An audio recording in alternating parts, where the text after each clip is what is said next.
Hello student. Question given the minimum number of elements that must be added to the relation this on the set A B C दिया है so that it becomes symmetric and transitive. तो अब देखो हमें ये पता है कि रिफ्लेक्सिव रिलेशन होने के लिए यहाँ पे सिमेट्रिक रिलेशन होने के लिए अगर a कॉमा बी गिवन है कोई भी सेट a कॉमा बी तो उसमें क्या होना चाहिए b कॉमा ए आना चाहिए. ठीक है. अब देखो ये R एक रिलेशन दिया हुआ है.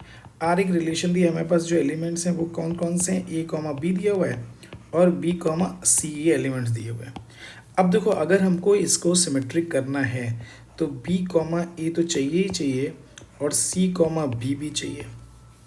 तो ये हमारा सिमेट्रिक बन गया. अब लेकिन हमें क्या चाहिए यहाँ पे ट्रांजिटिव चाहिए.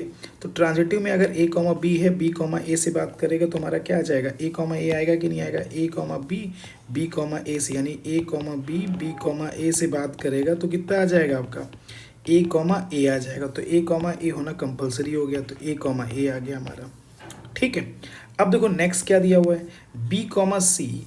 अगर सी कॉमा बी से बात करेगा बी कॉमा सी किससे बात करेगा सी कॉमा बी से तो हमारे पास क्या बनना चाहिए बी कॉमा बी बनना चाहिए.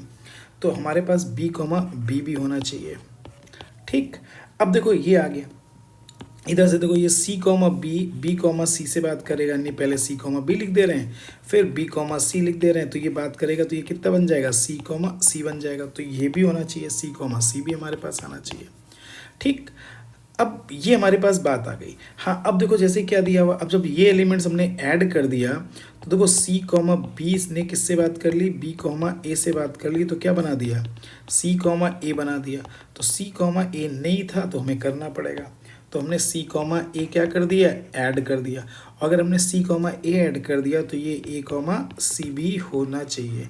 तो अब देखो ये सारे के सारे एलिमेंट्स आपके क्या हो जाएंगे फुलफिल कर जाएंगे. तो कितने एलिमेंट्स हमने ऐड कर दिए 1 2 3 4 5 6 एंड 7. तो मिनिमम कितने एलिमेंट्स हमने ऐड कर दिए 7 एलिमेंट्स ऐड कर दिए. ठीक है. तो इससे ये क्या बन जाएगा सिमेट्रिक एंड ट्रांजिटिव हो जाएगा.